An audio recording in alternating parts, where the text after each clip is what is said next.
Welcome to Flamp Flamp Sports. My name is Richard Harris. And let's talk sports.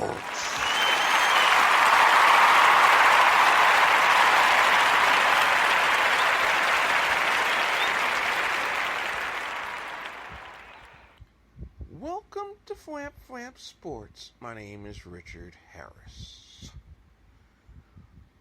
1 week from today, in a few hours, the NFL interrupts the baseball season, the NBA playoffs, the NHL playoffs, the golf season, the tennis season, to be on center stage for 4 days. 4 rounds, 4 days, 7 rounds of players becoming drafted to become a professional football player. I've been asked recently why I haven't commented on the moves that have been made, and I felt I'd take the opportunity today, on a day where we're in mourning of the loss of the great singer, writer, composer, producer, Prince.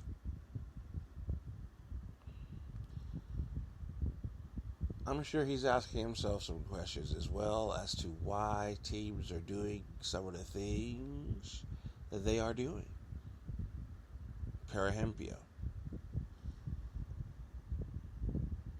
2 teams that were pretty bad last year, Tennessee and Cleveland, decided to give up their rights and put the Rams and the Eagles, 2 teams that are on the upswing, in their spots in the NFL draft. For the Rams and the Eagles, there's 2 ways of looking at it. For the Rams have a quarterback. Excuse me. The Rams have a running back of the future. The Rams have a receiver of the future. The Rams' defensive front line is one of the best in football for the future.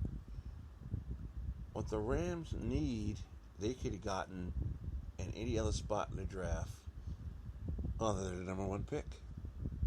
So for me, for the Rams taking over the number 1 spot in the draft, I think it's a huge mistake. Because basically what they're saying is they're introducing a new franchise to a new city, a new beginning, and they want to have a new fresh race. So come 2 years from now, when the stadium is ready to go, the quarterback they choose, Mr. Goff, Jared Goff, will be the face of Los Angeles football. I find that funny. Because the Rams, yes, they've always had charismatic quarterbacks when they were in Los Angeles. Vince Ferragamo, James Harris. But to have a young, fresh-faced, young, blonde-haired kid fits perfectly what California is all about. But what California is really about is winning. And so they're expecting that 2 years from now, probably 3 years from now, this kid is going to be ready to run a well-oiled machine, have Todd Gurley as his running back, Tavon Austin as his receiver, and light up the night here in sunny California. Great for marketing, great for advertising, great for Los Angeles. Is it football smart? I don't think so. So many things could happen between now and then to break up this beautiful picture. Too big of a risk, in my opinion. You got to win now. You got to win when you got the opportunity to win. Not hope that 3 years from now you are going to be an elite team ready to take over an elite city. The Eagles are doing the same thing. The Eagles are saying, okay, we signed Sam Bradford for 2 years. hoping that in 2 years, whoever they draft, if it's a quarterback, Carson Wentz, that people think it will be, he will be ready to take over Sam Bradford. Bradford is paper mache. He's only had a handful of seasons where he's healthy. He's made $80 million, and he hasn't delivered anything. Risky move? You bet. Smart move? I think it's a great move for Philadelphia because Philadelphia is basically expunging, is clearing house, getting rid of any remnants of Chip Kelly, any remnants of Andy Reid. They're going in a brand new direction and hoping that 2 years from now, this kid Wentz will be ready to take over for Bradford and be ready to lead a team to a championship. Maybe that'll be the championship game. Rams Philly in LA. So I can understand partially what the Rams did. I fully understand what the Eagles are doing. But I don't understand what Cleveland and Tennessee are doing. Tennessee, you needed to get that franchise tackle to protect Marcus Mariota. You have him as your quarterback of the future. You have receivers that are just ridiculous. You have a tight end that's pretty good. You need a running back. But you need offensive line help so your quarterback isn't on the injured list every week. So I'm speechless as to why they would get rid of such a player. Then Cleveland. ESPN yesterday put up a list of number one draft picks over the last 20 years. And they had 12 of them who have been successes, 8 of them that have been busts.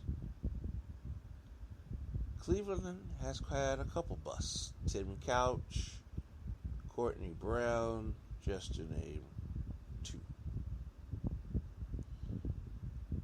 And the sad part is, people don't understand how hard it is to play football in cold weather. And that's why the Vikings went indoors, Detroit went indoors, and they've had a much better fortune than the Cleveland Browns. The Packers and the Bears, they've embraced the culture. They seem to draft for the elements. They seem to draft for the right people who could play in those elements. And they succeed.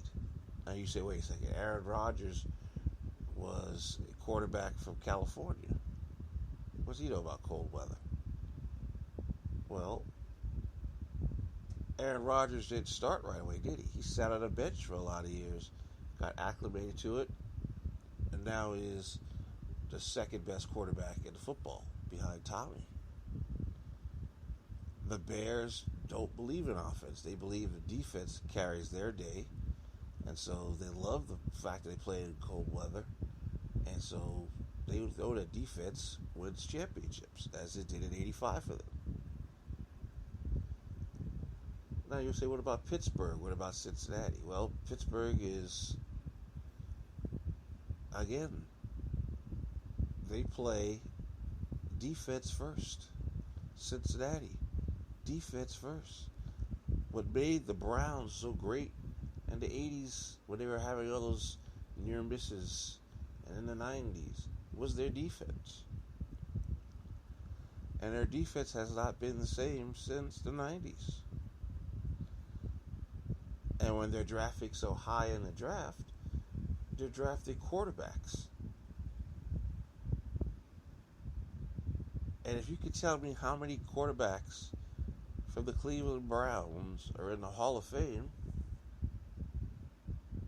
you're a genius. I believe there's only one. Donato Graham.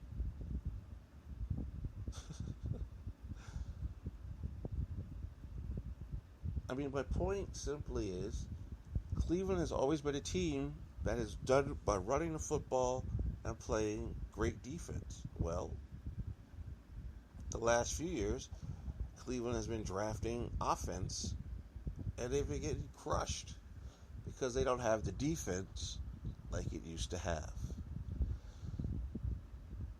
And so they should have stayed where they were. They have quarterbacks in camp. They need a running back, and they need offensive line, and they need a defense. Plus, let's look at Pittsburgh real quickly. Pittsburgh drafted Ben Roethlisberger, who played football at Miami of Ohio University. Okay? Cold weather, rugged, tough kid who was acclimated to the situation. He's been a genius. Look at the quarterbacks that Cleveland has had. Brady Quinn, I don't know why he didn't work out there. Notre Dame kid, Ohio kid, should have worked out there. They didn't give him a chance. They got him out. Manziel, do I got to say anything about Manziel? Tim Couch had a, great college career, could throw the ball all over the place. Eric Zier could throw the football all over the place. But you can't throw a football in Cleveland when the ball is wet, muddy, covered in snow. Guys get hamstrings more in the cold. I mean, they tried to run it back. Trent Richardson was supposed to be the future. Couldn't get it done.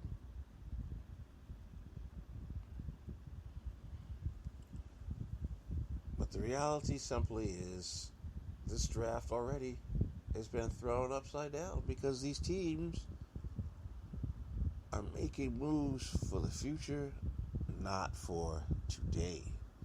And then Carolina goes and dumps Josh Norman. And now, basically, Josh Norman is a free agent that anybody can sign, which may alter some other teams' draft boards if they pick him up for the $15 million a year price he wants. I mean, can you imagine if Josh Norman went to the Giants, went to the Cowboys, went to a team that needs maybe one or two pieces to be Super Bowl ready, to the Packers? That'd be crazy. To the Patriots.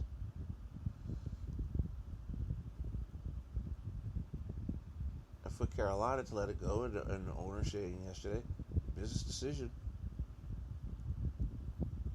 Their defense has got a huge void in it.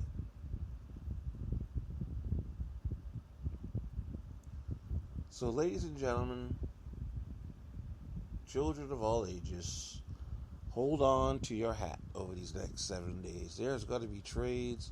There are going to be moves. They're going to blow your mind. Because certain teams are going to realize that they have a lot already and need to make a tweak move to get better. A team like Tampa Bay, who has the quarterback of the future, has a running back of the future, has wide receivers of the future. They need offensive line and defense. I mean, they're teams that are literally knocking at the proverbial door. And the funniest thing of it all, every year the same thing is said. You don't have to draft a running back. You don't have to draft a running back. You don't have to draft a running back.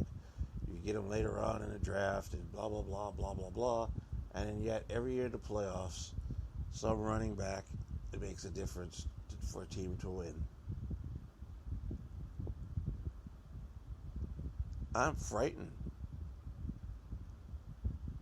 I am absolutely frightened at the notion that the Cowboys could take Ezekiel Elliott. With that offensive line, that's frightening. The Giants could use Ezekiel Elliott. But now the Giants are all over the board because they need so much. So, ladies and gentlemen, batten down the hatches. It's about to get crazy over these next 7 days. Hopefully your team will do the right thing. And maybe next year, your team will be holding on the Barnett Trophy. That's just one man's opinion.